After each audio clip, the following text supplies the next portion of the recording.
거룩하고 복되신 여호와 우리 하나님 아버지, 2000년 전에 바울을 통하여 우리에게 주신 이 귀한 말씀이 이 시간에도 지금 우리에게도 동일한 하나님의 말씀인 줄 믿습니다.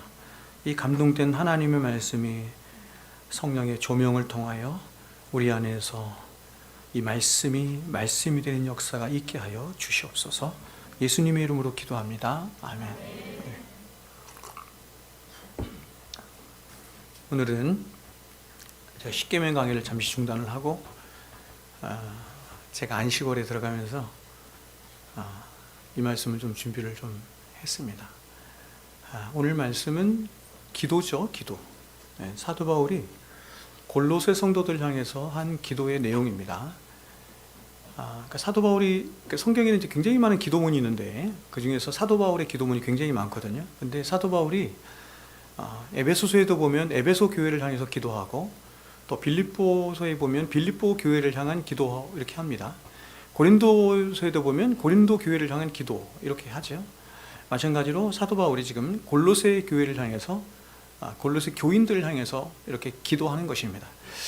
저는 여러분 이런 기도문을 이렇게 볼 때마다 굉장히 생각을 많이 해요. 어떤 생각을 많이 하냐면 왜 오늘날 목사님들은 이렇게 기도하지 않을까? 이게 목회적 기도라고도 할 수 있는데 왜 오늘날 목사님들은 성도들을 위해서 왜 이렇게 기도하지 않을까? 그리고 우리 서로를 위해서 또 왜 이렇게 기도하지 않을까? 이제 이런 것이죠. 그렇죠?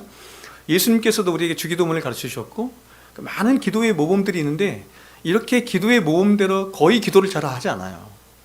이게 참 마음이 아픈 얘기인데 저는 이게 목회적 기도인데 어떻게 보면 사도 바울이 지금 골로새 성도들 향해서 기도하는 이 기도의 내용처럼 기도하는 그런 목사님들이 한국교회 목사님들이 많이 생겨졌으면 좋겠어요. 그냥 붙들고 하나님 축복해 주십시오, 병 낫게 해 주십시오, 잘 되게 해 주십시오 이런 거 말고 그럼 막 좋아하잖아요. 그냥 사람들이 좋아하잖아요. 그죠? 자, 사도 바울이 지금 골로새 성도들 향해서 이제 기도를 하는데 이 기도의 내용들이 여러분이 좋아할 만한 건지 기뻐할 만한 건지 같이 한번 보도록 하겠습니다. 저도 이렇게 여러분들을 위해서 기도하겠습니다. 제가 오늘 이제 안식을 들어가기 전에 그런 마음을 좀 가지고 왔어요. 뭐 매주 만나긴 하겠지만 제가 늘 이렇게 기도하지만 하나님 정말 우리 성도들 이런 성도들 되길 원합니다 라고 하는 이렇게 축복하는 마음으로 기도하는 마음으로 강단에 섰습니다. 자, 오늘 바울이 골로새 성도들 향한 기도의 시작을 이로써 하며 시작을 합니다. 오늘 기도의 내용들이 굉장히 많은데 제가 다 못해요. 그래서 몇 가지만 제가 할 겁니다.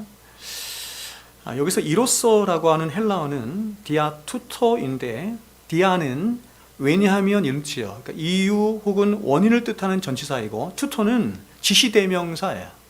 그러니까 의미가 뭐냐면 앞에 있는 4절부터 8절까지에서 바울이 들은 골로새 성도들의 신앙의 어떤 상태를 말하는 거예요. 그러므로 이로써를 굳이 풀어서 말하면 앞선 4절부터 6절까지에서 바울이 두기고로부터 들은 골로새 성도들의 어떤 신앙의 상태 혹은 형편에 대해서 들었기 때문에 이렇게 말할 수 있어요. 그러면 여러분 바울은 두기고를 통해서 전해들은 이 골로새 성도들의 어떤 영적인 형편이나 상황이 어떤 것일까요? 이렇게 말을 한번 보겠습니다. 4절부터 6절 보겠습니다. 제가 한번 읽을게요. 이는 그리스도 예수 안에 너희의 믿음과 모든 성도에 대한 사랑을 들었으며 얼마나 기뻤을까, 그렇죠? 이런 소식을 들어야 되는 거예요. 너희를 위하여 하늘에 쌓아둔 소망으로 말미암으니 곧 너희가 전에 복음의 진리의 말씀을 들은 것이라. 이 복음이 이미 너희에게 이름에 너희가 듣고 참으로 하나님의 은혜를 깨달은 날부터 너희 중에서와 같이 또한 온 천하에서도 열매를 맺어 자라가는도다. 이런 소식이 제가 안식월 기간 동안에 여러분에게 많이 들려줄 수 있길 바랍니다. 지금 바울은 골로새 성도들의 아름다운 신앙의 소식을 4장 7절에 등장하는 두기고, 이게 두기고가 지금 이 골로새 말씀을 전해준 거거든요. 들은 후에 그는 그러한 골로새 성도들의 아름다운 신앙의 이 소식으로 인해서 하나님께 감사한 거예요. 하나님께 감사할 뿐만 아니라 그들이 더욱더 참되고 성숙한 신앙인으로 자라가기를 위해서 이제 기도하는 거예요. 보통 목사가 이제 목회적 기도라고 하는데, 설교를 다 하고 나서 이제 목사는 사실 원래 이렇게 사라지는 게 더 좋은 거예요. 사라져서 자기 방에 가서 설교를 들은 성도들을 위해서 기도하는 겁니다. 마지막으로. 이렇게 기도를 해야 되는 거예요. 오늘 전한 말씀에 하나님, 우리 성도들이 감동되게 하시고 그 말씀을 따라 살아갈 수 있는 은혜가 있게 하여 주십시오라고 짧게라도 기도를 해야 되는 거예요. 근데 여러분 여기서 보십시오. 정말 놀라운 것 중에 하나가 뭐냐면 지금 이 골로새 교회가 사도 바울이 개척한 교회가 아니라는 겁니다. 골로새 교회는 누가 개척했냐면 여기 앞에 나오는데 에바브라라고 하는 사람이 나와요. 에바브로디도 이게 헷갈린데 에바브라하고 에바브로디는 다른 사람이에요. 근데 에바브라가 개척한 교회고 여전히 에바브라가 이 골로새 교회의 담임 목사로 있어요. 골로새 1장 7절 볼까요? 이렇게 말해요. 이와 같이 우리와 함께 종된 사랑하는 에바브라에게 너희가 배웠죠. 너희가 배웠나니 그는 너희를 위한 그리스도의 신실한 일꾼이요 너희의 담임 목사다, 이런 뜻입니다.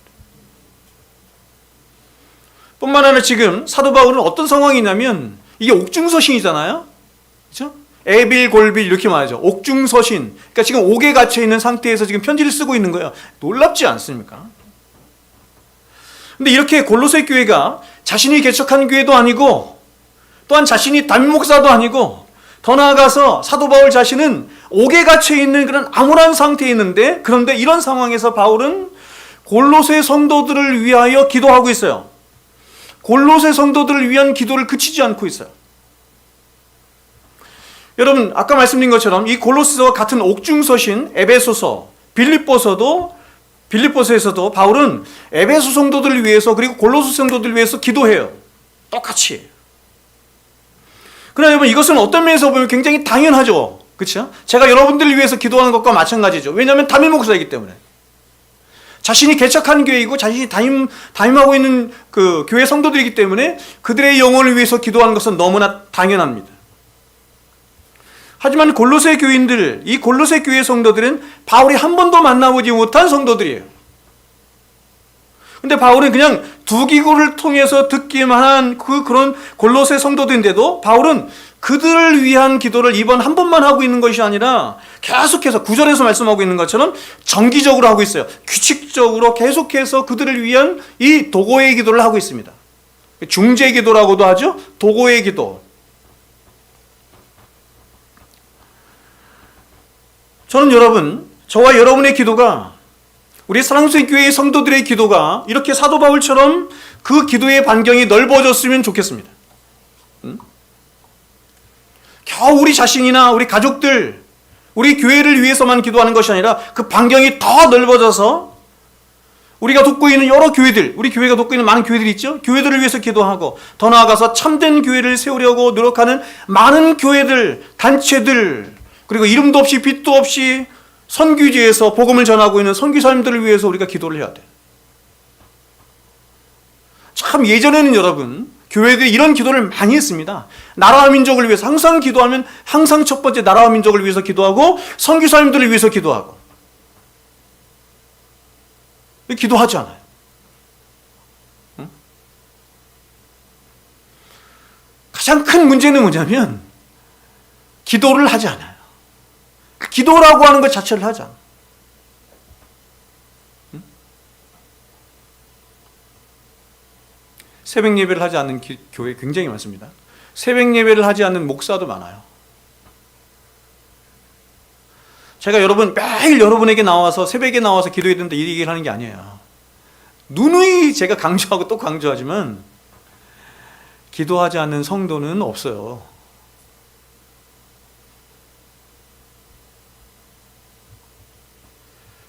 자, 그렇다면 바울이 지금 골로새 성도들 위해서 기도하는 그 기도 제목들이 어떤 것인지 한번 보겠습니다. 저도 동일한 마음으로 사도 바울 같은 동일한 마음으로 지금 이 말씀을 제가 전하기를 원합니다. 9절 한번 보겠습니다. 9절. 자, 같이 한번 읽을까요? 시작. 이로써 우리도 듣던 날부터 너희를 위하여 기도하기를 그치지 아니하고 구하노니 너희로 하여금 모든 신령한 지혜와 청명의 하나님의 뜻을 아는 것으로 채우게 하시고. 저는 어떤 면에서 이렇게 보면 이런 기도의 내용이나 이런 단어들이나 이런 것들이 오늘날 이 보험주의 안에 있는 성도들이 이 사용하는 어떤 단어나 그들이 가지고 있는 이렇게, 그렇죠? 그들이 사용하는 단어가 너무 다르다 이런 생각이 들어요. 기도의 내용들도. 바울이 골로새 성도들 위해서 기도하면서 그 가장 먼저 하나님께 요청하고 있는 기도 제목, 목사로서 성도들을 위하여 기도하고 있는 이 기도 요청의 첫 번째 기도 제목이 뭐냐면 골로새 성도들이 모든 신령한 지혜와 총명으로 하나님의 뜻을 아는 것으로 충만하기를 위하여 기도하고 있어요. 하나님 주신 지혜와 총명으로 하나님의 뜻을 아는 것으로 저들이 충만하기를 원합니다. 이렇게 기도하는 거예요. 여러분, 저는 오늘날처럼 온갖 세상의 시류들이 난무하고 이기적인 욕망이 넘쳐난 이때에 하나님의 뜻을 알고 그 하나님의 뜻을 분별함으로 그 하나님의 뜻 가운데 사는 일이 성도된 저와 여러분에게 얼마나 필요한가 하는 생각을 해요. 이 일이 성도라고 한다면 너무나 기본임에도 불구하고 이게 너무 안 돼 있으니까 이 일이 너무나 필요하다 이런 생각이 드는 거예요.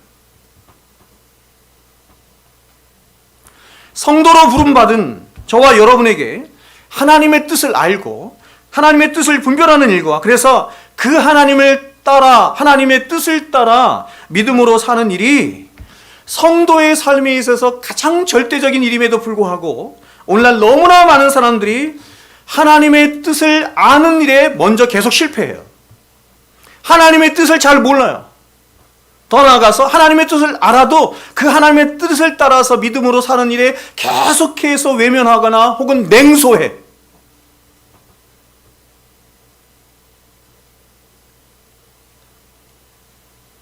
지난번에 제 그 화요 성경 공부 모임 때 그 책 제목이 뭐죠? 하나님의 뜻에 관해서 우리 성경 공부했죠. 제가 설교 시간에도 좀 했던 것 같은데 제목이 뭐죠? 우리는 어떻게 하나님의 뜻을 알 수 있는 건가? 케빈 디영이 쓴 책. 그 책을 제가 목사님들과 같이 공부를 했는데 놀라운 사실이 뭔지 아십니까? 의외로 목사님들이 하나님의 뜻을 모른다는 겁니다. 의외로 하나님의 뜻을 모른다는. 성도들은 말할 것 없죠. 말할 것도 없죠. 제가 조금 있다가 하나님의 뜻에 대해서 여러분에게 말씀을 드리겠지만 오늘 대부분의 성도들은 하나님의 뜻과는 다른 것을 구하고 있어요.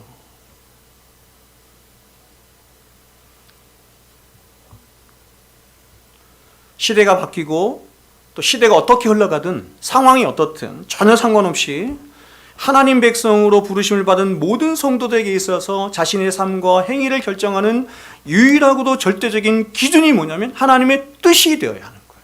그래서 하나님의 뜻을 구해야 되는 거죠.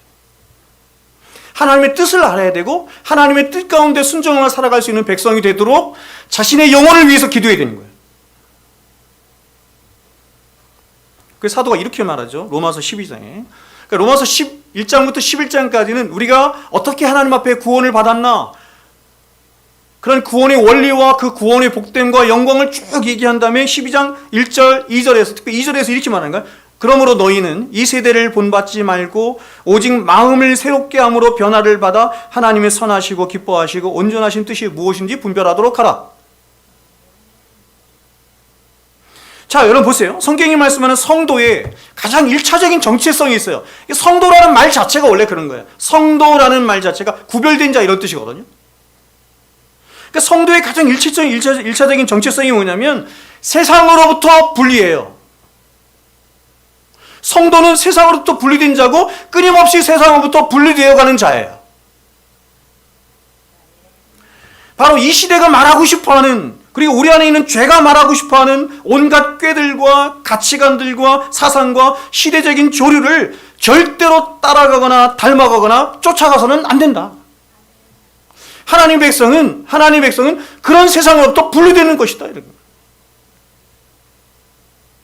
더 나아가서 그렇게 세상으로부터 분리될 뿐만 아니라 어떻게 해야 돼요? 이제는 하나님을 향해서 하나님의 선하시고 기뻐하시고 온전하신 뜻을 따라 살아가는 자가 성도인 거예요. 그래서 이와 연관해 사도가 에베소 5장에서 이렇게 말을 해요. 그런즉 너희가 어떻게 행할지를 자세히 주의하여 지혜 없는 자같이 하지 말고 오직 지혜 있는 자같이 하여. 이 말씀을 잘 보십시오. 세월을 아끼라 때가 악하니라. 그러므로 어리석은 자가 되지 말고 오직 주의 뜻이 무엇인가 이해하라. 여러분 사도는 지금 이 두 가지 사도는 지금 두 가지 삶을 비교하며 말하고 있습니다. 첫 번째 삶은 뭐냐면 지혜 있는 자의 삶이고 또 다른 한 가지의 삶은 뭐냐면 어리석은 자의 삶이에요.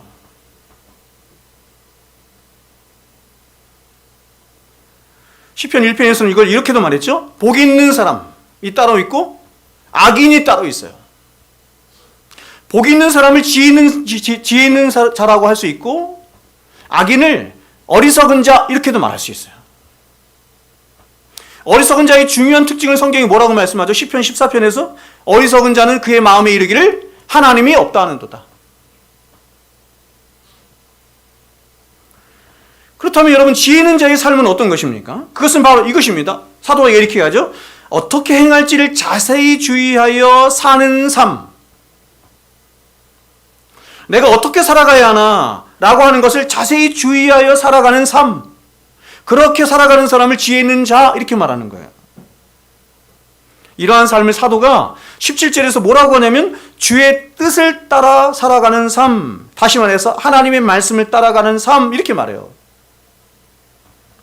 그러면 반대로 이번에는 어리석은 자의 삶은 어떤 것입니까? 사도는 이것에 대해서 직접적으로 말하지 않지만 우리는 16절에 있는 보세요. 세월을 아끼라 때가 악하니라 라고 하는 말씀 속에서 우리는 어리석은 자의 삶이 어떤 것인지를 힌트하게 되는데 바로 어리석은 자의 삶이란 이런 것입니다. 바로 시대의 시류를 따라서 자신을 방치하는 삶 이렇게 말하는 거예요.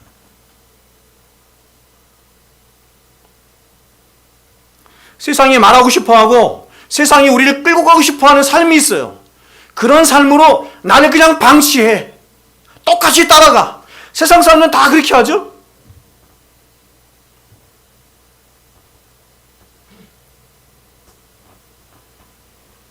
여러분 여기서 세월을 아끼라라고 하는 말은 제가 여러분에게 여러 번 말씀드린 것처럼 어떤 뜻을 갖고 있냐면 세월을 살아 이런 뜻이에요. 세월을 아끼라라고 하는 말과 세월을 사라고 하는 말이 굉장히 뉘앙스가 다르죠. 여러분의 시대를 따라 이 시대를 따라 그리고 여러분의 욕망을 따라 여러분이 하고 싶어하고 또 해야만 할 것 같은 그런 많은 시간들을 보세요. 여러분이 의지를 들여서 믿음으로 포기하지 않고 사지 않으면 그런 시간들을 대가를 지불하고 사지 않으면 이런 뜻이거든요. 사지 않으면 여러분의 인생의 시간표가 악한 세상의 시류를 따라서 그냥 함몰되어서 따라간다 이런 뜻이에요.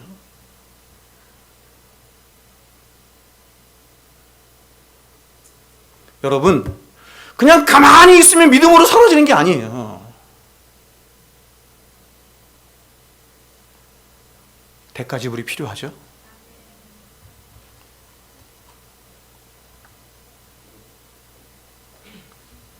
우리는 그 어느 시대보다도 해야 할 것이 많은 시대에 살아요.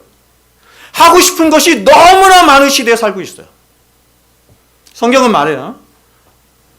네가 하고 싶은 거 다 하면서 해야 할 것 다 하면서 네가 어찌 믿음으로 살 수 있니? 세월을 사야 한다. 포기할 거 포기하고 부인할 거 부인하면서 한정 지어진 너의 인생 시간 속에 세월을 사야 한다 이렇게 말합니다. 자, 여러분 모든 인생들은 저는 이 세월을 사라고 하는 이 문제가 오늘날 우리들에게 얼마나 중요한 문제인가 하는 생각을 해요. 실제로 세월을 사는 사람이 있습니까?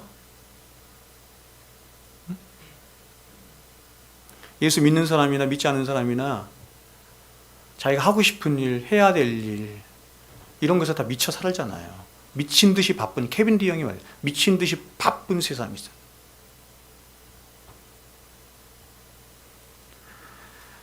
모든 인생들은 한 사람도 예외 없이 아주 한정적이고 제한적인 시간 안에 갇힌 인생을 살다가 가요.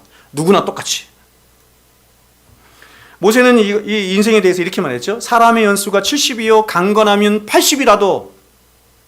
기원전 1446년에 모세가 살았는데 1400년경에 그때 모세가 이 말을 했어요. 사람의 연수가 70이요 강건하면 80이라도 그 연수의 자랑은 수고와 슬픔뿐이요 신속히 가니 우리가 날아가나이다.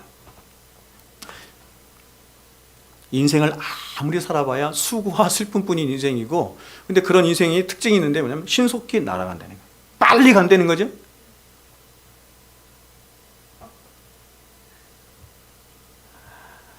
제가 40대 초반에 우리 김현주 선생님을 만났는데 42살에 60 곧 다 됐어요.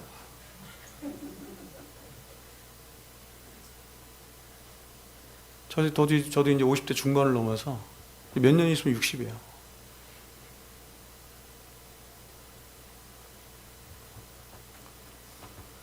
이 세상에 어떤 인생도 다른 사람들과 달리 몇백 년, 몇천 년 사는 사람 없어요. 똑같이 삽니다. 이 인생이 얼마나 한정적이고 짧은지 지금 모세가 얘기했던 것처럼 신속히 날아가나 이렇게 얘기했죠.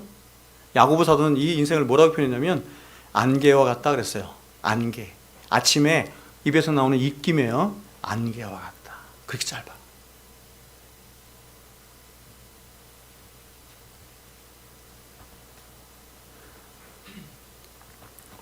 그러므로 여러분 중요한 게 뭐냐면 이렇게 한정적인 여러분의 인생을 우리가 어떻게 사는가 하는 것이 우리 인생의 굉장히 중요한 주제가 되는 것입니다.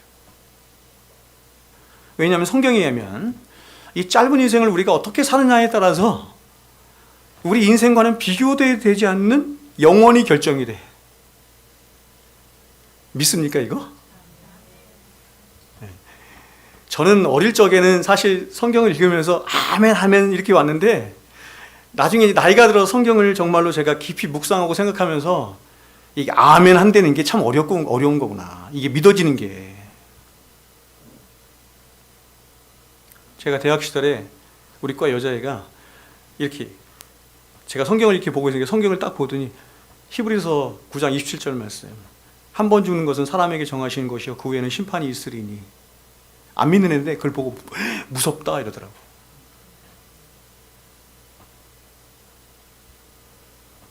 여러분, 한 번 죽는 것은 사람에게 정하신 것이요 그 후에 심판이 있음을 믿습니까? 영원한 세계가 펼쳐질 것이라고 믿습니까? 죽음이 끝이 아니래. 그래서 우리 인생에 중요한 게 뭐냐면 이 짧은 인생을 어떻게 살아가느냐에 따라서 여러분의 영혼이 결정이 된다. 잘 살아야겠죠? 잘 살아야 되고 잘 죽어야 돼. 잘 죽을 수 있는 사람은 잘 사는 길밖에 없어요. 잘 사는 사람만이 잘 죽을 수 있어요. 우리 총리실 한 형제가 저한테 개인적으로 얘기를 하면서 이렇게 얘기했어요. 목사님, 저하고 동갑이거든요. 저하고 동갑인데 그렇게 얘기를 해요. 목사님, 나이가 먹는 게 너무너무 두렵습니다. 우리 아버지가 이제 98세인가 그렇대요. 네, 아버지를 보면서 그런 생각한대요. 자기도 곧 아버지처럼 되겠구나. 멀지 않았구나. 근데 영생에 대해서, 영원한 삶에 대해서 준비되지 않은 아버지를 보면서 마음이 아픈 거예요. 근데 자기도 그럴 것 같은 거예요. 예수 믿는데. 죽음에 대한 두려움이 있는 거예요. 예수님하고 친해야 죽을 때 주님을 정말 기쁨으로 맞이할 수 있는데 지금 자기가 자신이 없다는 거 예수님과 별로 안 친해가지고. 여러분, 우리 인생은 다른 게 아니라 우리의 생명이 되시고 우리의 구원자 되신 맨 마지막 날에 심판하실 그 예수님을 더욱더 가까이 하고 사랑하고 친교하고 그 시간이 우리가 사는 인생의 시간인 거예요. 다른 거 배우려고 하지 마시라고. 응? 아니 아파트 34평 살면 어떻고 24평 살면 어때? 연봉을 좀 더 받으면 어떻고 좀 덜 받으면 어떻고 그게 무슨 차이냐고요. 그런데 목숨 걸지 말고 하나님을 알아가는 일에, 예수님과 더 가까워진 일에 여러분의 인생을 들이셔야 되는 거예요. 이렇게 두 번째 삶을 살아가는 사람을, 두 번째 삶을 살아가는 거예요. 두 종류의 사람이 있는데, 어떤 사람은 짧은 인생을 살아가는데 살아가면 살아갈수록 헛돼, 그 전도서의 말씀처럼 헛되고 헛되며 헛되고 헛되니 모든 것, 헛돼 5번 얘기하죠. 모든 게 헛돼. 살아가면 살아갈수록 헛돼. 이런 인생이 있고, 어떤 인생은 살아가면 살아갈수록 후회함이 없고, 살아가면 살아갈수록 가치로움이 있고 복되게 하는 그 삶은 뭐라고 한다고요? 영생의 삶이라고 한다고. 그런 삶을 살아가는 사람도 있는 거예요. 네? 제가 언젠가 여러분에게 한 말씀을 드렸지만, 제가 부목사 시절에 이제 그 잠실에 부목사 할 때 친구가 5명이 찾아왔어요. 이 얘기를 제가 몇 번 한 것 같아요. 5명이 찾아왔어요. 그 친구들 제가 예수 믿은 다음에 거의 안 만났잖아요. 예수 배우고 목회한다고 안 배웠잖아요. 5명이 찾아왔어요. 5명이 저를 보겠다고 일부러 찾아온 거 20몇 년 만에 찾아왔어요. 잠실에. 그래서 걔네들은 어디 갔냐면 술집같이 다 술 먹으니까 예수 한 명도 안 믿고 저만 예수 믿거든요. 술집을 갔어요. 이 5명이 세상 사람들이 다 부러워할 만한 그런 그 직업을 갖고 있어요. 한 사람은 그 당시에 삼성 대기업 부장, 한 사람은 회계사, 한 사람은 검사, 2사람은 사업하고 있었어. 제가 같이 술을 먹으면서, 제가 같이 먹었다는 얘기 아니고 걔네들이 술 먹는데 옆에 그냥 있었다는 얘기인데, 술 먹는데 1시간 내내 돈 얘기, 뭐 정치 얘기 이게밖에 안 해. 그리고 주로 돈 얘기. 그래서 제가 1시간 정도 듣다가 이렇게 질문을 했어요. 뭐라고 질문했냐면, 한마디도 안 하다가 너희들은 지금까지 인생을 잘 살아온 것 같니? 여러분, 그 정도의 신분이면 그 정도 잘 살았죠, 그죠? 다 부러워할 만한, 얼마나 치열하게 가까이서 것까지 잘 살아온 것 같니? 아무 대답은 못해. 그래서 다시 물었어요. 그러면 앞으로 너희들이 살아갈 인생을 잘 살 수 있을 것 같니? 물었어요. 그래서 아이들이 대답을 못하고 이렇게만 얘기를 했어요. 잘 살아야지. 저보다 걔네들이 10배는 잘 살아. 그 당시 재산으로 10배가 뭐예요? 어떤 애는 100배 이상 되는 것 같아. 제가 그 당시 제 전 재산이 몇 천만 원밖에 없었거든. 제가 그 말하고 나왔어요. 그 자리에 딱 나오는. 나는 지금까지 내가 살아온 인생을 한 번도 후회해 본 적이 없고, 앞으로 내가 살아갈 인생도 후회할 것이 없는 인생으로 살 것을 나는 확신한다. 그리고 나오면서 제가 마음을 먹었어요. 어떻게 먹은 줄 아세요? 다시는 만나지 않으리라. 다시는 이런 쓸데없는 시간에 내가 시간을 허비하지 않으리라 생각을 한 거예요.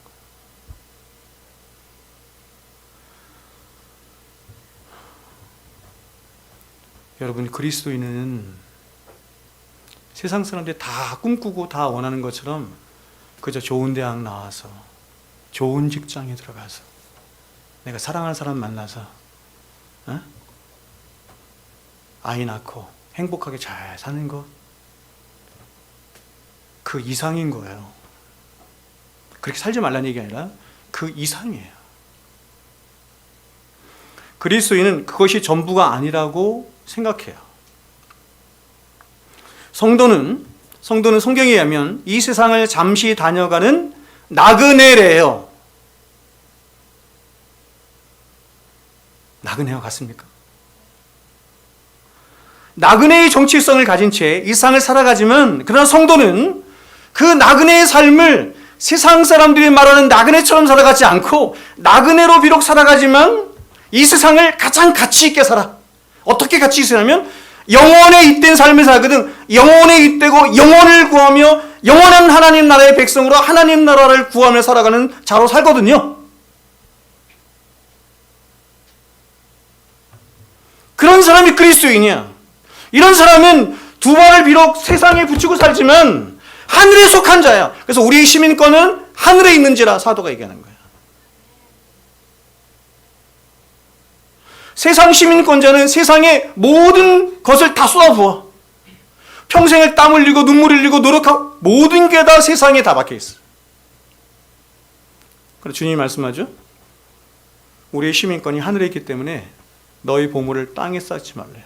거기는 좀과 동록이 해야 하며 도적이 구멍을 뚫고 해야 하는 곳이래. 우리는 두 나라 백성으로 세상을 살면서 이 나라, 지금 이 나라, 현재적인 나라, 그렇죠? 대한민국 시민으로서의 삶을 살아가요. 충실히 살아가요. 무시하지 않아요.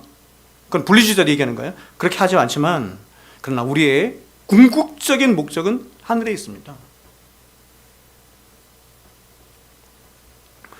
사람들은 어려서부터 자신의 인생에 대해서 큰 꿈을 꾸면서 마치 세상은 넓고 할 일이 많은 사람처럼 그렇게 자신의 인생이 대단할 것처럼 그렇게 생각하며 살아가지만 그러나 여러분, 저는요 세월 흘러가면 흘러갈수록 더욱더 선명하게 깨닫게 되는 한 가지가 있어요. 그것은 뭐냐면 저라고 하는 사람에 대한 깨달음이에요. 객관적으로 인간론, 자, 인간론에 대해서 제가 말하지 않을게요. 여러분 자신에 대해서 어떻게 생각합니까? 저는 평생 성경을 연구하고 주님 따라오고 믿음을 살아가면서 깨닫게 되는 저 자신에 대한 깨달음은 뭐냐면 저라고 하는 사람 한 사람도 책임질 수 없을 만큼 한없이 약하고 부패하고 어리석은 자라는 것입니다. 제가 여러분에게 늘 말씀드리지만 제가 이 강단에 서서 여러분에게 이렇게 말씀을 전한다고 이 말씀이 여러분을 변화시킬 거라고 한 번도 생각하지 않아요. 그 일은 하나님이 하시는 거예요. 그건 하나님의 일이에요.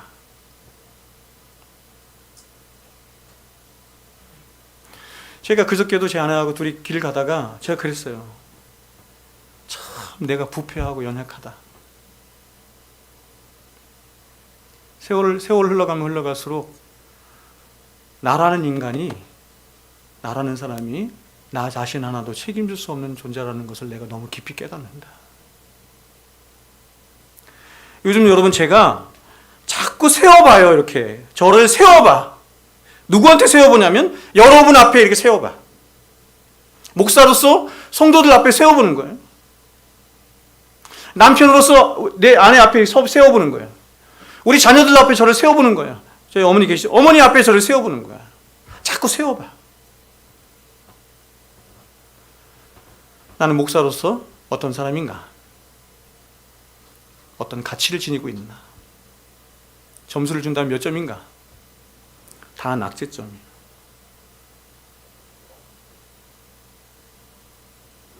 근데 여러분 어려운 게 뭐냐면 제가 어저께도 우리 아이한테 제가 문자를 보내면서 그렇게 보냈어요. 참 내가 아빠로서 너한테 자격이 없다. 근데 아빠로서 자격이 없는데 너한테 너무너무 잘하고 싶은데 잘할 수 있는 나에게 힘이나 능력이나 은혜가 없다.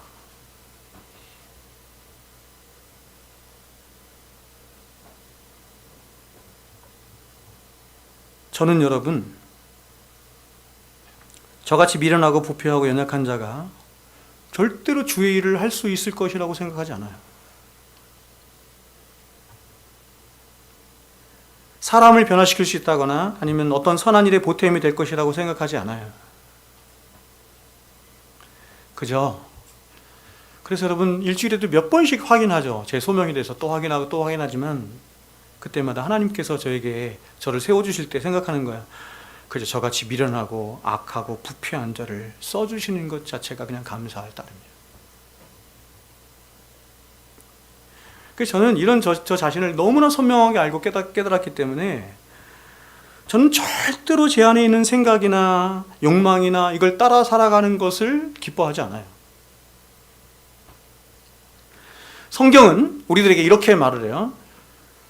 사람의 마음을 이렇게 말하죠. 만물보다 거짓되고 부패한 것이 사람의 마음이라.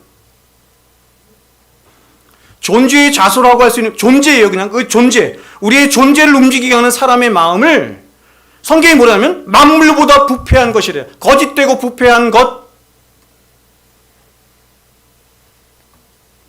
그러므로 여러분 세상에서 가장 어리석은 자는 뭐냐면 그런 자신, 부패하고 거짓된 자신 안에서 나오는 그런 욕망과 생각과 계획을 따라 살아가는 자예요.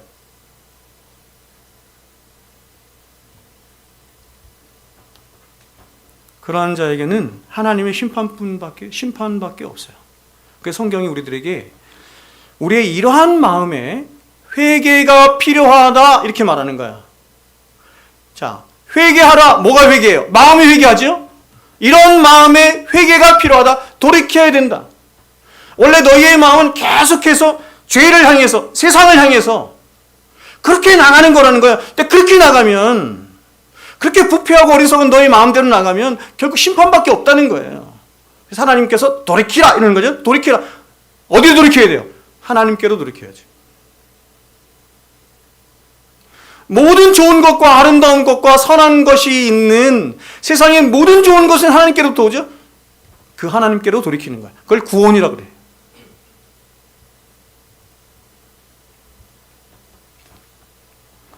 그러면 자, 하나님의 뜻은 무엇입니까? 자, 이제 하나님의 뜻에 대해서 살펴볼게요. 하나님의 뜻, 여러분은 하나님의 뜻을 아시나요? 제가 아까 말씀드린 것처럼 생각보다 굉장히 많은 사람들이, 교회 안에 있는 사람들이 하나님의 뜻이 무엇인지 몰라. 이유는 뭐냐면 하나님의 뜻을 자꾸 하나님 편에서 하나님의 뜻 이렇게 생각하지 않고 자기 중심적으로 하나님의 뜻을 생각하려고 하기 때문이에요. 하나님께 물어요. 이번에 대학 수능 시험을 봤는데 내가 고대도 붙고 연대도 붙었어. 팽팽하죠? 하나님 고대 갈까요? 연대 갈까요? 하나님은 관심도 없는데. 제가 부목사 시절에 한 청년이 와서 그랬습니다. 목사님, 제가 이번에 대학원을 가려고 하는데 대학원을 이렇게 세 개가 붙었다고 하더라고요. 세 개가. 어딜 가야 할지 모르겠습니다. 하나님의 뜻이 어디 있을까요? 내가 기도해봐라 그랬어요. 기도해봐라 그랬어요. 그때 일주일 동안 기도하고 나서, 금식하며 기도하고 나서 저에게 와서 이렇게 대답했습니다. 도저히 모르겠습니다. 하나님의 뜻이 무엇인지 모르겠습니다. 그런데 하나 명확해진 게 있습니다. 그 명확해진 게 뭐냐? 이렇게 물었더니 이렇게 대답했습니다. 하나님의 뜻이 무엇인지 모르겠지만 내가 어디를 가든 마음의 평안이 있게 된 것입니다. 그것이 하나님의 뜻이다. 제가 그랬어요. 아무것도 염려하지 말고 오직 모든 일에 기도와 간구로 너희 구할 것을 감사함으로 하나님께 아뢰라. 그리하면 모든 지각에 뛰어난 하나님의 평강의 그리스도 예수 안에서 너희 마음과 생각을 지키죠. 내가 이 대학을 가느니 저 대학을 가느니 그건 하나님 관심 없어요.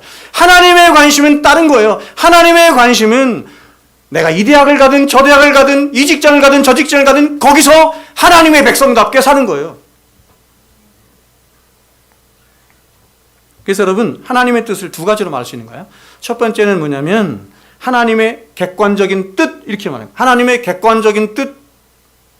이 객관적인 뜻은 성경 66권 안에 객관적이고 명시적으로 나타나 있어요. 객관적이고 명시로 나타나 있는 하나님의 뜻으로 시대와 형편과 상황에 관계없이 절대로 변하지 않는 하나님이 당신의 백성들 향한 뜻이에요.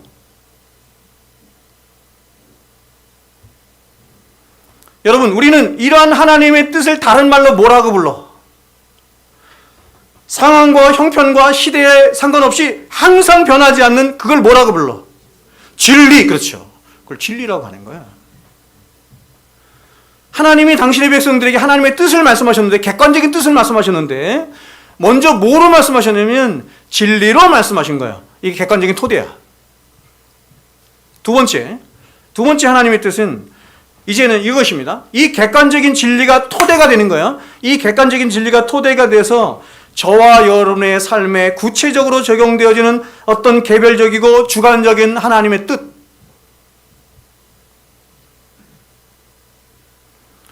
그러므로 결국 개별적이고 주관적인 하나님의 뜻이 저와 여러분 안에서 잘 이루어지고 적용되기 위해서는 가장 기본적으로 객관적인 하나님의 뜻이 저와 여러분 안에 신앙에 이렇게 뼈대로 딱 자리를 잡아야 되는 거예요. 이 토대가 되어야 되는 거예요.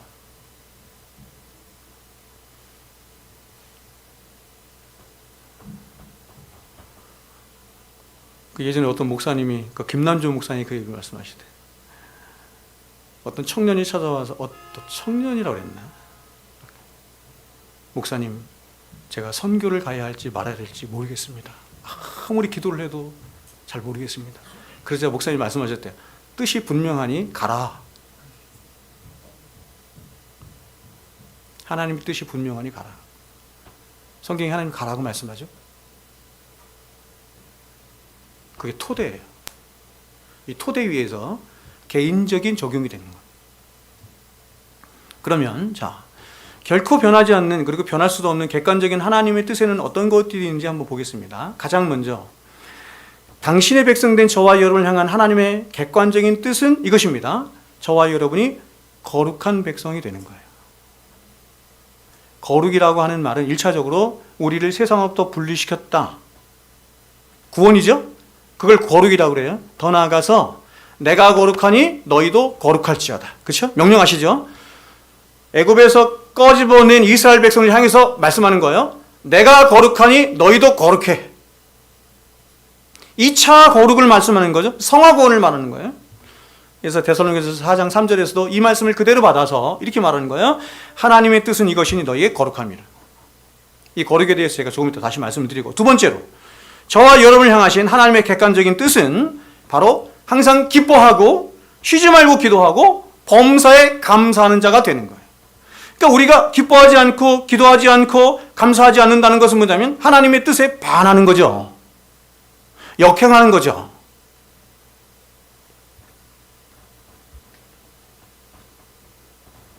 잘 보세요. 이렇게 우리가 항상 기뻐하고 쉬지 말고 기도하며 범사에 감사하라는 이 하나님의 객관적인 명령, 하나님의 뜻은 우리의 기분이나 상황이나 형편에 따라 움직이거나 좌우되는 게 아니에요. 그래서 하나님께서 이렇게 말씀하신 거예요. 명령으로 하나님의 뜻을. 그럼 그 이유가 무엇입니까? 그것은 이렇습니다. 저와 여러분이 그리스도 예수 안에 있는 자들이기 때문에 그래요. 그래서 사도가 우리를 향해서 항상 기뻐하라, 쉬지 말고 기도해라, 범사에 감사하라, 여기만 끝난 것이 아니라 뒤에 이렇게 말하는 거예요. 명령한 후에 이는 왜냐하면 그리스도 안에서 너희를 향하신 하나님의 뜻이기 때문이다. 그리스도 예수 안에 있는 너희를 향하신 하나님의 뜻이 항상 기뻐하고 범사에 감사하고 기도하는 거예요. 그리스도 안에 있는 자들에게는 어떤 형편이 있든지 어떤 처지가 있든지 어떤 상황이 있든지 변할 수 없는 진리가 뭐냐면 항상 기뻐하고 감사하고 기도하는 거라는 거예요. 진리로 잡아주는 거예요. 그러므로 여러분 보세요. 우리의 상황과, 이것이 왜 그런지 제가 말씀드릴게요. 우리의 상황과 형편이 혹시 기뻐할 수 없고 감사할 수 없을 것 같은 상황과 형편이라 할지라도 우리가 기뻐하고 감사하며 기도하는 것이 하나님의 뜻이며 명령인 줄 알아서 하나님 앞에 나가서 이 말씀을 붙들고 이 진리를 붙드는 거죠. 이 객관적인 진리를 붙드는 거, 이 하나님의 뜻을 붙들고 씨름을 해, 기도를 해. 그러면 어떻게 되냐면 너무 놀랍게도 우리로 하여금 하나님 앞에 감사하지 못하게 하고 기뻐하지 못하도록 하는 그런 우리 안에 죄가 드러나. 뿐만 아니라 또한 하나님 앞에 마땅히 감사하고 마땅히 기뻐할 만한 수많은 기도 제목들, 수많은 제목들이 떠오르면서 하나님 앞에 회개와 감사와 찬양이 넘치는 일이 있게 되는 것입니다. 경험하죠? 왜 사람들은 다 하나님 앞에 나가서 처음에는 그렇게 하나님을 향해서 탄원과 여러 가지 기도를 하는데 왜 다 마지막에는 이렇게 되냐? 시편에 대부분 다 그렇거든요. 하나님을 찬양하고 회개하며 감사하는 기도로 끝나느냐? 진리이기 때문이에요. 이게 진리이기 때문에. 왜 이런 일이 나느냐? 그것은 항상 기뻐하며 쉬지 말고 기도하고 범사에 감사라는 주님의 명령이 그리스도 안에 있는 자들에게는 결코 변할 수 없는 하나님의 뜻이자 진리이기 때문이에요. 그러니까 여러분, 이런 게 진리로 우리에게 오지 않는 이유가 뭐예요? 자꾸 이런 것들이 진리로 우리 안에서 경험되지 않고 감격되지 않는 이유가 뭐예요? 뭐예요, 여러분? 아까 말했잖아요. 뭐예요? 기도하지 않기 때문이에요.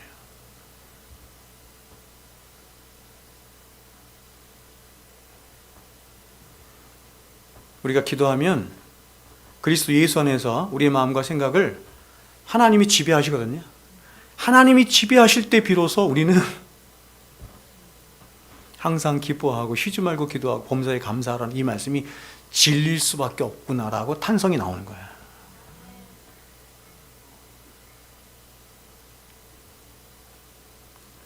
또한 성경이 말씀하는 객관적이고 불변적인 하나님의 뜻, 어떤 것들이 있는지 한번 보겠습니다.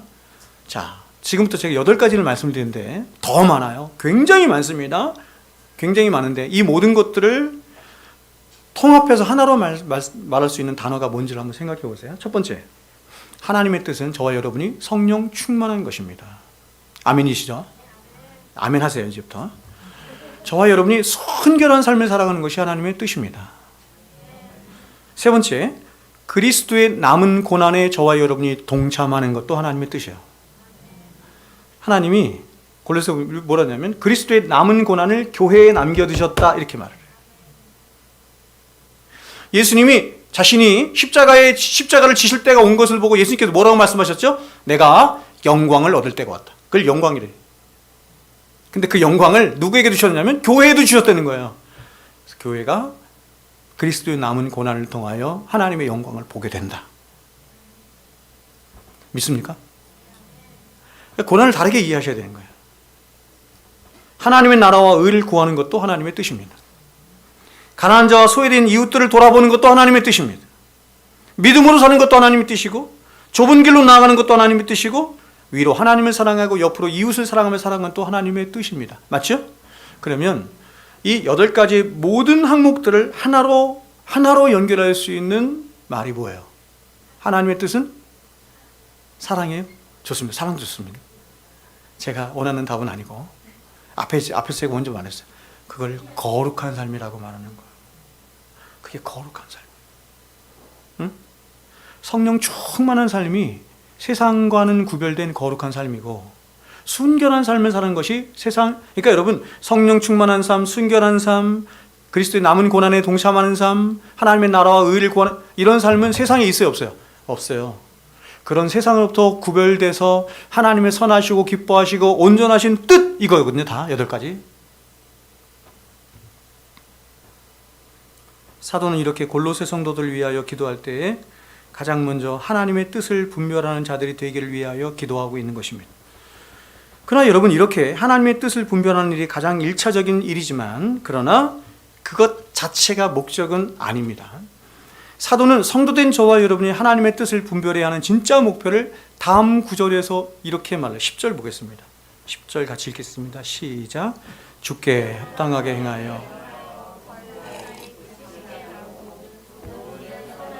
열매를 맺게 하시며 하나님을 아는 것에 자라게 하시고 아멘.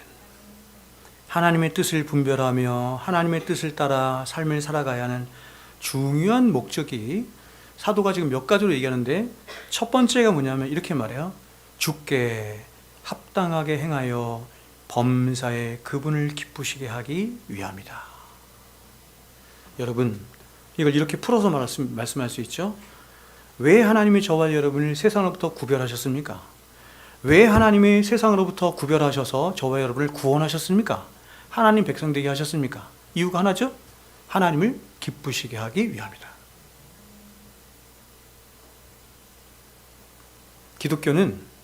기독교는 자 제가 지난주에 수요 예배 때 기독교 강요 얘기하면서 얘기했어요. 종교개혁의 내용이라 그래. 보세요. 종교개혁의 내용이 뭐냐면 이거예요. 오직 은혜, 오직 믿음, 오직 예수예요. 종교개혁은 오직 믿음 얘기하고 오직 예수 얘기하고 오직 은혜를 얘기해요. 그러면 오직 은혜, 오직 믿음, 오직 예수를 누가 말하느냐? 오직 성경이 말을 해. 이 거꾸로네. 오직 성경이 말을 해. 그러면 그 궁극적인 목적이 뭐냐? 그 궁극적인 목적이 뭐예요? 오직 하나님께 영광. 기독교는 여러분 사람을 위하여 있지 않아요. 기독교는 오직 한 분이신 성삼위 하나님을 위하여 있습니다. 그분들의 영광을 위하여 있어요. 진짜 하나님 백성은 하나님의 영광이 훼손되거나 하나님의 영광이 그죠? 잘못되는 것을 보면서 아파하고 고통하고 분노해. 그래서 로이스 목사님이 얘기했어요. 하나님의 영광이 교회 안에서나 세상에서 훼손되는 것을 보면서 분노하지 않는 성도가 성도라고 할 수 있나? 그러니까 여러분, 제가 교회를 개척하고 수많은 사람들한테 공격을 당하고 하는 이유가 진리 때문에 그렇잖아요. 그럼 여러분, 왜 진리 때문에 그래요? 왜 진리를 전하죠? 하나님의 영광을 위하여 진리를 전하는 거예요. 그래서 욕을 당하기도 하는 거죠.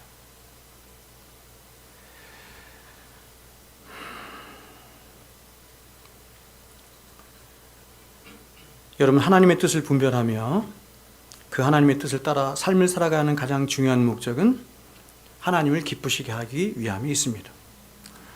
우리가 하나님이 어떤 분이신지를 알게 되고 또 그 하나님이 우리를 위해 어떤 일을 하셨는지를 알게 되면 우리는 아주 자연스럽게 하나님의 선하시고 기뻐하시며 온전하신 뜻이 무엇인지를 알고 싶어 해요. 그것을 알고 싶어 할 뿐만 아니라 더 나아가서 그 하나님의 뜻에 순종하는 삶을 살고 싶어 하고 하나님의 뜻을 이루는 삶을 살고 싶어 해요. 이유가 뭐죠? 이유가 뭐예요? 하나님을 사랑하게 되었기 때문이에요. 우리가 누군가를 사랑하게 될 때 우리는 자연스럽게 그 상대방을 기쁘게 해주고 싶어하는 마음이 생기는 것처럼 우리가 하나님을 사랑하게 되면 너무나 당연하죠.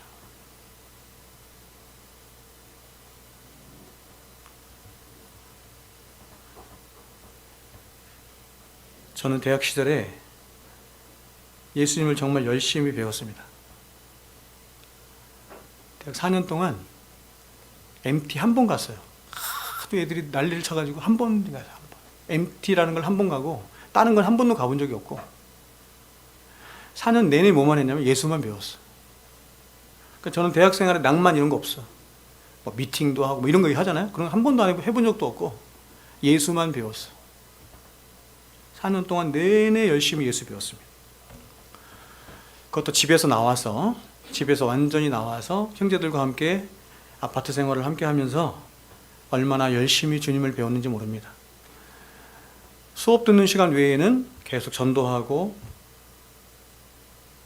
말씀 암송하고 또 형제들하고 교제하고 이런 시간을 가졌습니다. 그런데 여러분, 제가 주님을 배워가면 갈수록 저의 마음엔 오직 한 가지 소원만 남게 되었습니다. 그것은 그분을 위해 살고 싶은 마음이 생겼습니다. 그 이전에도 주님을 위해 살고 싶은 마음이 있었지만 주님을 배워가면 배워갈수록 알아가면 알아갈수록 그 마음은 점점 더 커져갔습니다. 제 인생 전체를 하나님 앞에 드리고 싶은 마음이 너무너무 많이 생겼습니다. 왜냐하면 주님을 배워가면 배워갈수록 저는 그분을 사랑하게 되었기 때문에 그렇습니다. 그래서 제가 대학 4학년 때 40일 작정 기도를 했습니다. 40일 작정 기도를 했습니다.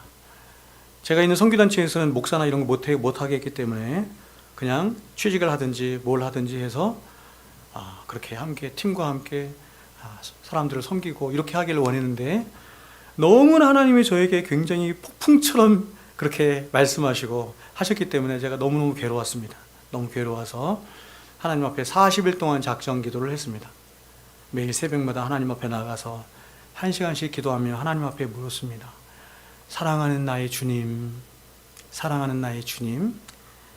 제가 주님을 위해서 정말 살고 싶은데 제가 주를 위해서 어떻게 살기를 원하십니까?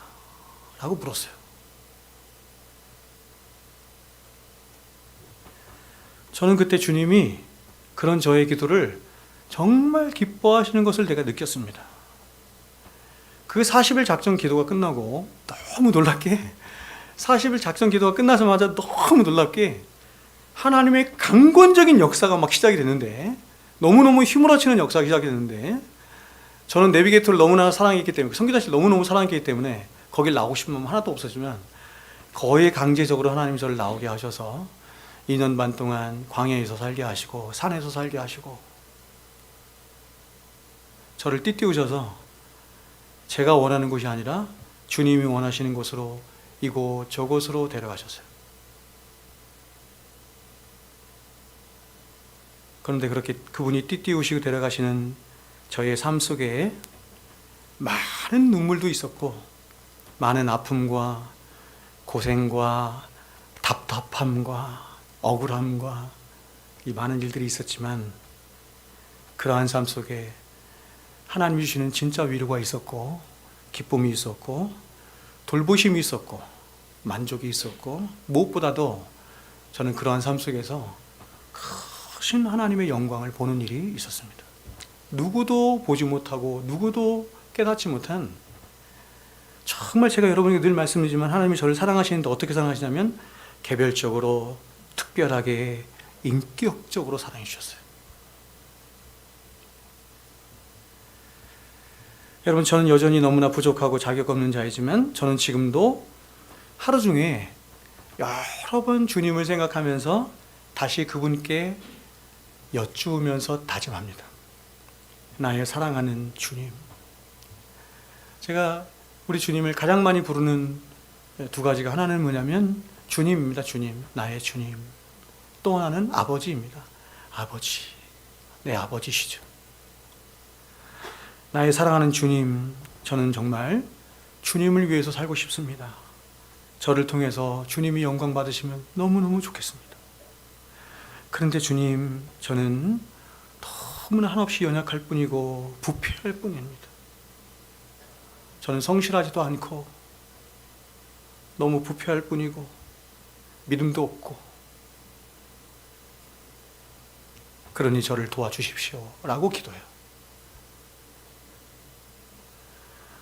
여러분, 이런 갈등을 제가 한두 번 겪는 게 아니고 일주일에도 여러 번 겪어요. 그래서 이런 갈등을 겪을 때마다 처음에 찾아오는 건 뭐냐면 목회를 그만해야 되지 않나 이런 생각을 해요.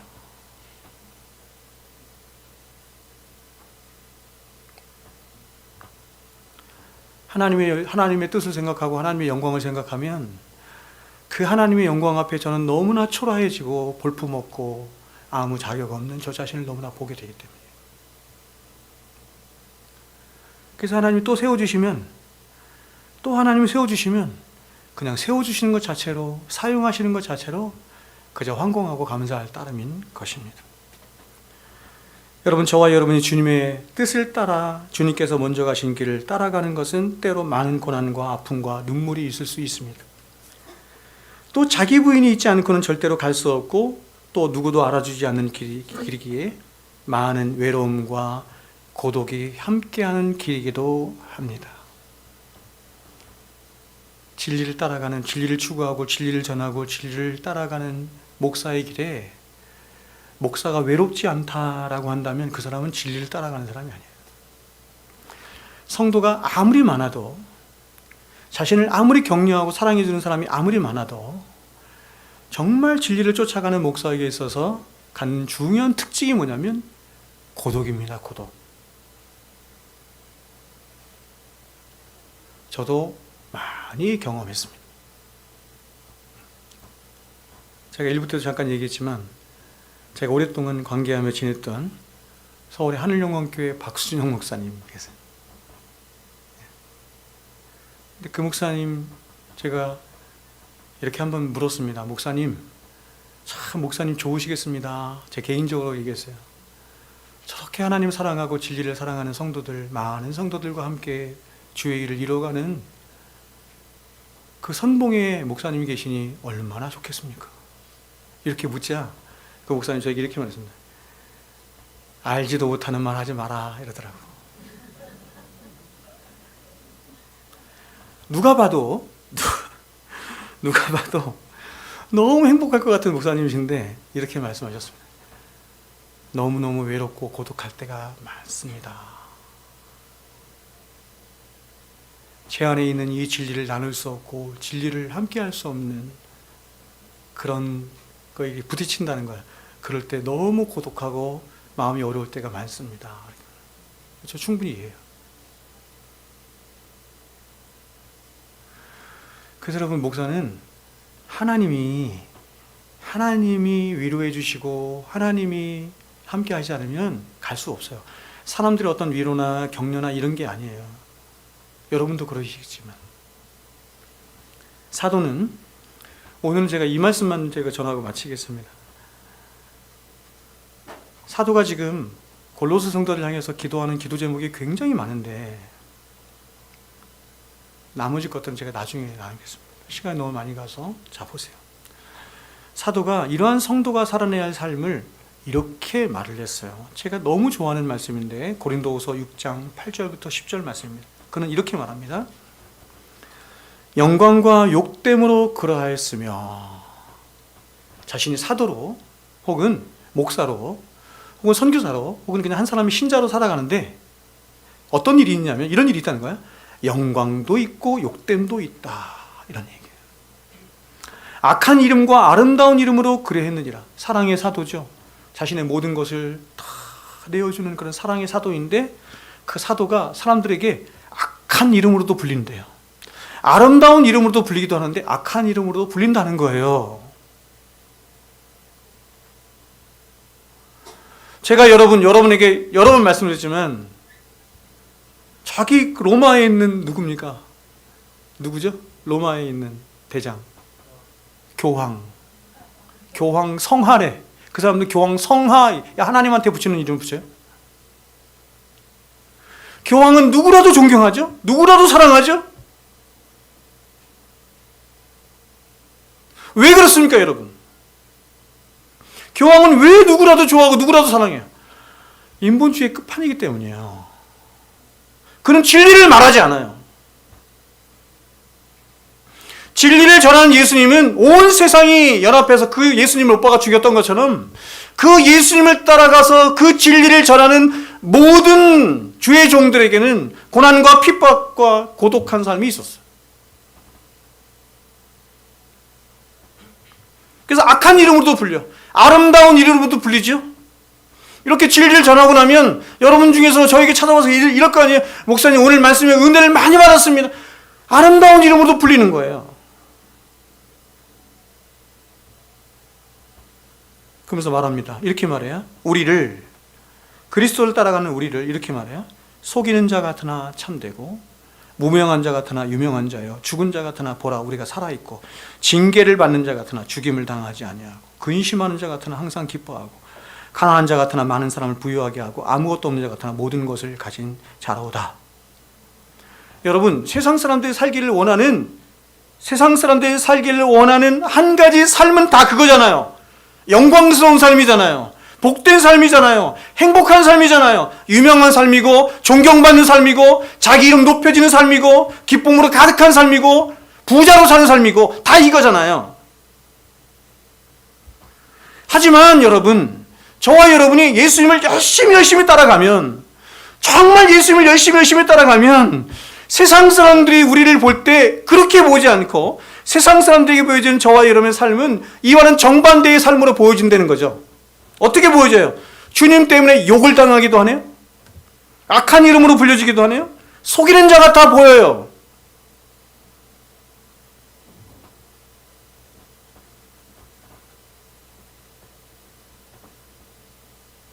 제가 지난번에도 말씀드렸지만 저쪽 교회 있을 때 그 위에 있는 목사가 다른 목사님들한테 저에 대해서 그렇게 말하고 나왔습니다. 그리고 저에게 문자를 보냈습니다. 싹군 목자야 그러면서.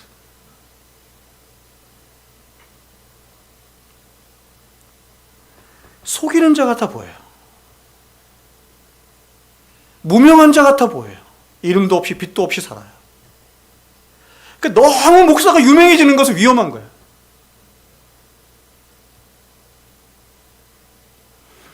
로이스 목사님이 책을 쓰는 걸 굉장히 경계했어. 자기 책을 쓰는 거를. 그 위대한 사람이. 기독교 역사에 10명을 꼽으라고 한다면 저는 10명 중에 로이스 목사님 반드시 포함된다고 생각해요. 근데 그분이 책을 쓰는 걸 극도로 끓였어요. 왜 그런 줄 아세요? 자기 이름이 내는 것을 두려웠기 때문이에요.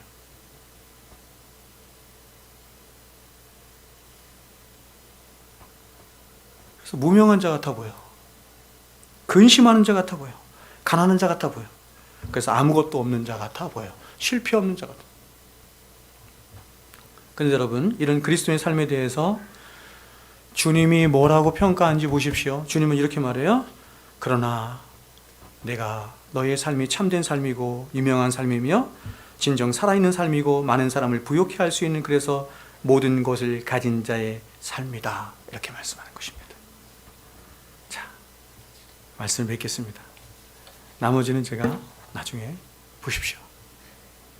우리는 이렇게 살아야 되는 거예요. 주님 한 분만 알아주시면 됩니다. 네? 늘 주님을 인식하고 주님 앞에서 주님 한 분이시면 됩니다.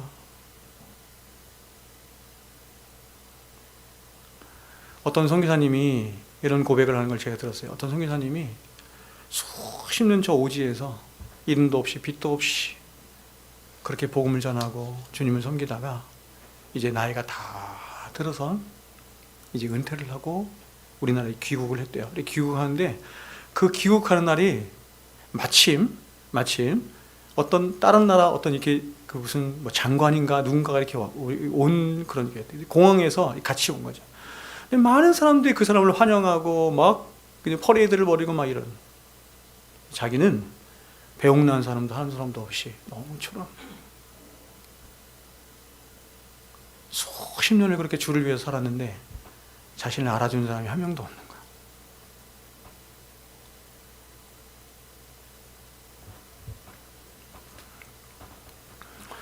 그때 그 선교사님의 마음속에 하나님의 음성이 이렇게 들렸대요. 내가 안다. 얘야, 내가 안다. 이렇게 되는 거죠.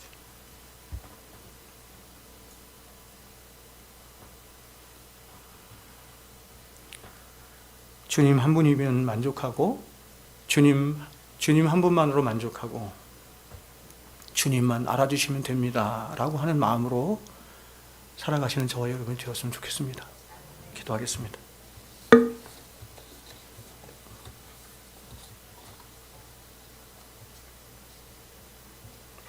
거룩하신 주여와 우리 하나님 아버지, 오늘 사도가 골로새 교회 성도들을 향해서 기도한 이 기도의